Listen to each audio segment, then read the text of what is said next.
Foreword. There is an old Maya Indian folktale which tells how man was created from corn. In the beginning, the Creator made the sky and the earth.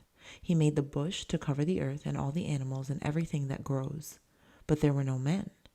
Something is missing, the Creator said. Of what use are fruits and vegetables with no one to eat them? And what use are gods with no one to worship us? There should be men.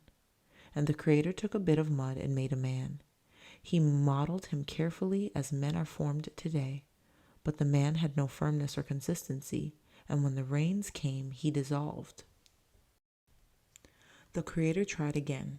He took some wood and carved out wooden people, and little wooden men and women filled the earth. But the wooden people were stiff-necked and hard-hearted, and sawdust ran in their veins in place of blood. They could not worship gods. So the Creator destroyed the wooden people, and he called all the gods and goddesses together in council to discuss what he could use to make man.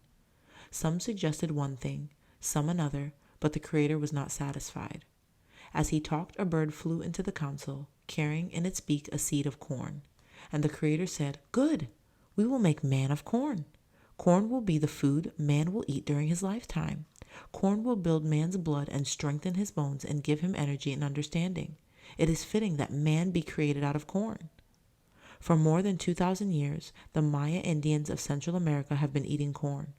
Always it has been their main food. Often during the centuries, it has been their only food. The Mayas' feeling for corn was almost a holy feeling. Their cornfield, called milpas, carved out of heavy forest, were their first altars.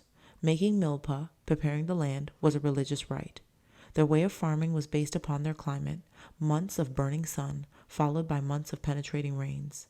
At the beginning of the dry season, man went into the forest or bush and cut down the trees and let them lie as they fell. And when the hot sun had thoroughly dried out the felled trees, he burned them, clearing the land. At the beginning of the rainy season, man sowed the seed, and when the rains were ending, he harvested the ripe corn. Before corn was discovered in what is Mexico today, the Mayas were a nomad people. They wandered through the bush in little groups, sleeping wherever night found them, and eating fruits and berries and game. And then, like a gift from their gods, came the knowledge of corn. The people turned from wandering and began to settle on the land. A little village sprang up wherever the limestone crust of the earth had broken through to the underground water, forming a natural well. And around the villages in the bush were the cornfields. Because it was important to know when to bush, fell trees, and when to burn and when to plant seed, the people began to take interest in the seasons and in time. The wisest among them were set apart to do nothing but study the weather and to learn the will of the gods who gave men weather. So priests began. While the rest of the people farmed, the priests scanned the skies and studied the sun and moon and stars, and astronomy was born. As the science developed, lookouts were needed, and observatories were built, and little stone temples to honor the gods. The temples rose higher as the people developed skill in building and became more and more ornate as the people learned to paint and carve. The priests, supported by the farmers, had nothing to do but study. They became great artists and scientists and scholars. And during the years, a whole leisure class grew up, priests and secular, lords and princes who devoted all their time to learning and the arts. They developed a system of writing and a calendar and became great mathematicians. The Mayas were the first people in the world to have the fixed point of zero in reckoning time. In astronomy, they forecast eclipses and weather changes as surely as men do today. Higher and higher above the bush rose the temples, built on great pyramid foundations. Great cities grew out of villages, and the rich civilization of the ancient Mayas matured, germinated from corn.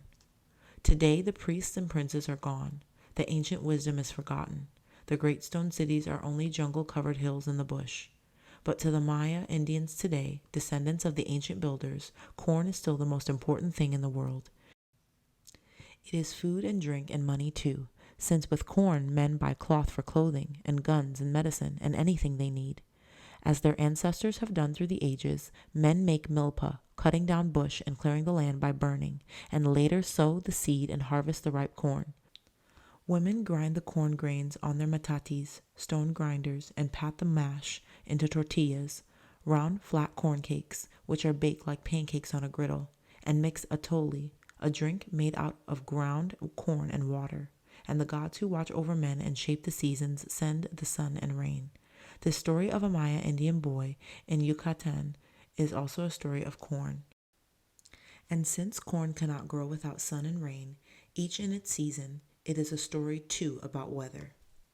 The corn grows ripe.